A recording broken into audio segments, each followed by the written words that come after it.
Currently occupying 14th in the Premier League table, 7 points above the drop zone, Manchester United would be within their rights to attack the January transfer window.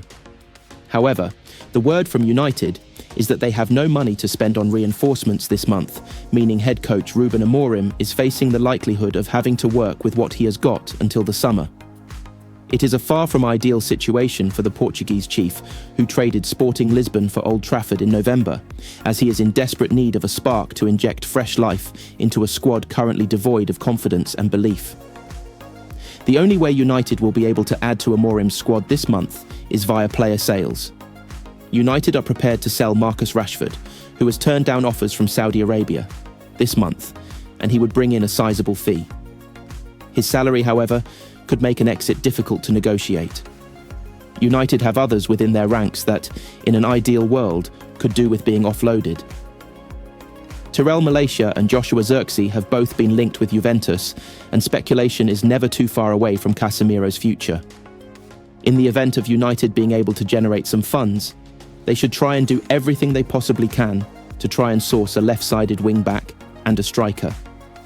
However, finding a world-class centre-forward in the January window is one of the most difficult transfer missions any club can subscribe to. That means United's only hope of finding a new number 9 may be via a loan deal. A cluster of names have been linked with possibly fulfilling that void.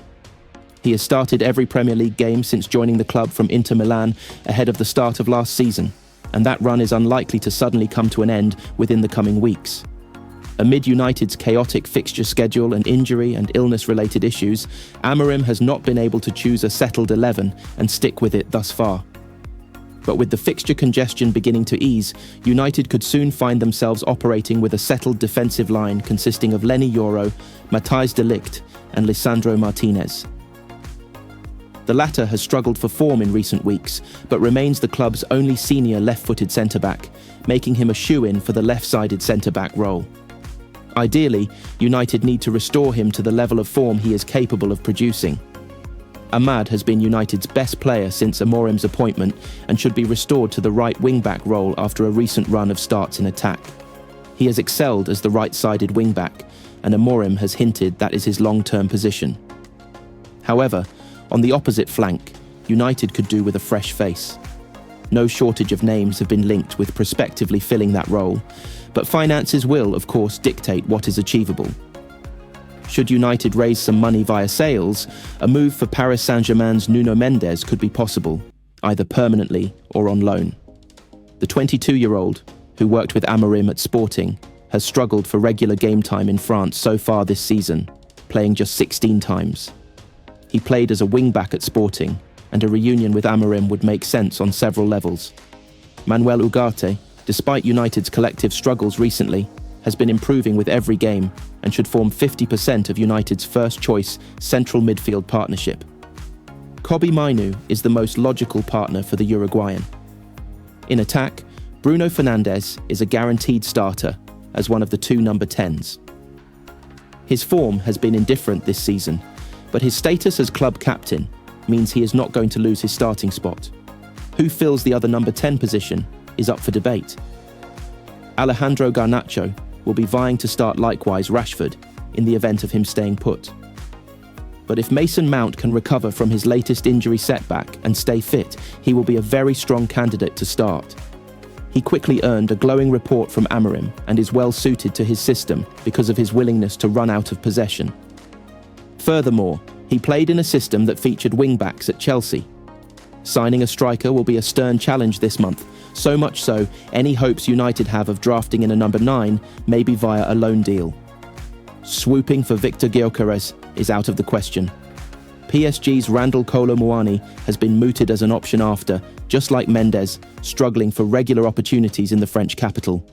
But having scored just 2 goals this season, he would not be a guaranteed source of goals, meaning Rasmus Højlund may retain the starting spot. Ruben Amorim should take a leaf out of Sir Alex Ferguson's book by offloading Joshua Zirkzee in the January transfer window, according to Ben Foster.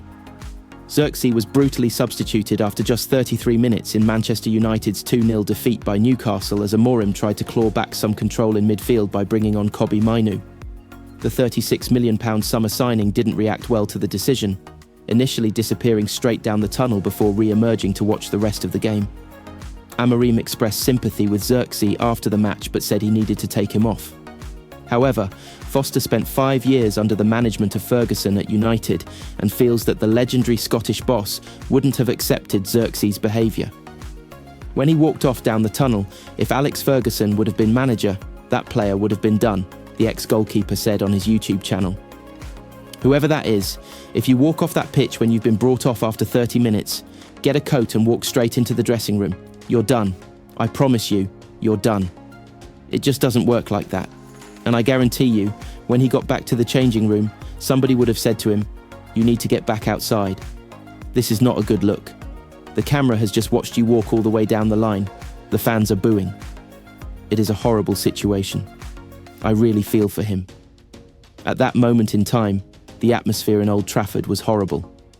United were getting pumped. They were on the back foot, and it was almost like he was the scapegoat. He was just one of 11 problems on that pitch.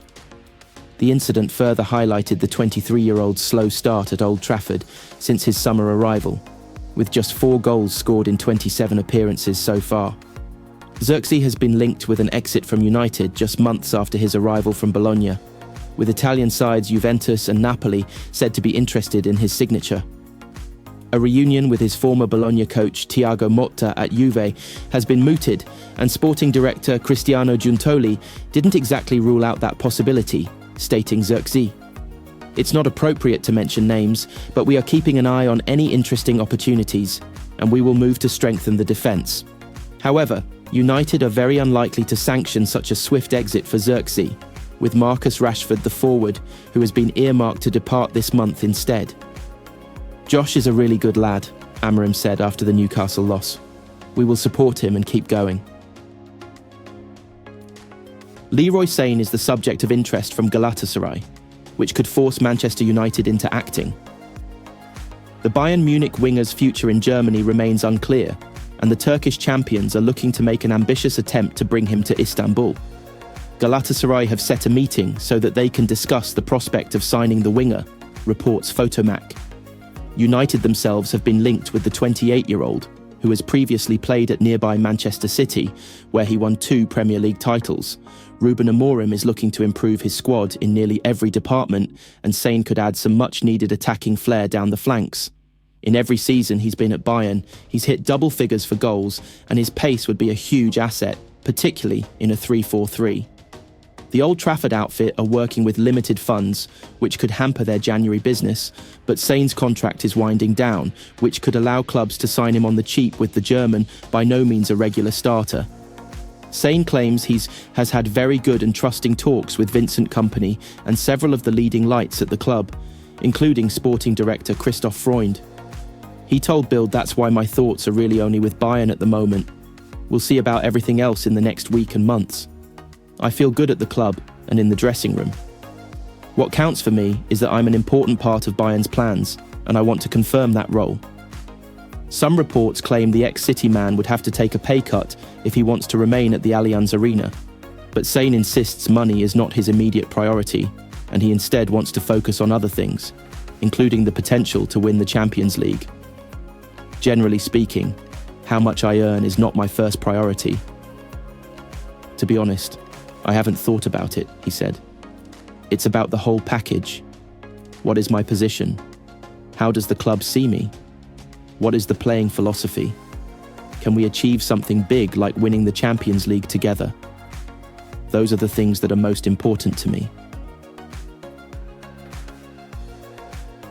Manchester United will make an approach to sign Viktor Gyökeres this month rather than wait until the summer. The Sporting Lisbon striker 26 was always likely to attract interest from his former boss Ruben Amorim after he was appointed as United's new head coach back in November. But a move for the Sweden star was penciled in for the summer, not now. Those plans have changed though. Amorim has told United's power brokers that they need to sign Gyökeres now given their struggles in the Premier League, say the Star. Manchester United are 14th in the table after losing their last 3 league games and look short on firepower. But even if they can find the cash they need to trigger Gyökeres' £80 million plus release clause, it remains to be seen if he will fancy the move. The former Coventry City man has grown into one of Europe's most sought-after strikers since moving on from the Championship, and is believed to boast several high-profile suitors. January is a notoriously difficult time to extract players, so it's practically a given that Gyökeres will have more choice over his next move in the summer. And with United currently looking highly unlikely to qualify for Europe at all, Gyökeres would potentially be giving up European football next season should he opt to leave Sporting in January. To that end, his stance on leaving Sporting mid-season is currently unclear. While Sporting have already parted company with Amorim's successor, João Pereira, they are still top of the Portuguese league and on track to progress in the Champions League. Former Arsenal midfielder Anders Limpar previously referenced the fact that Gyökeres would probably have his pick of clubs if he does hold out until the end of the season. We have to remember that the Portuguese league is inferior to the Premier League, but when Manchester City came to visit Lisbon, he scored a hat-trick, so he's fully capable of scoring in England, Limpar said back in November after tipping him to join Arsenal. He has played for Coventry and scored goals. He knows the English mentality. I think his next step is to play in the Premier League, and he can really choose which team he wants to play in.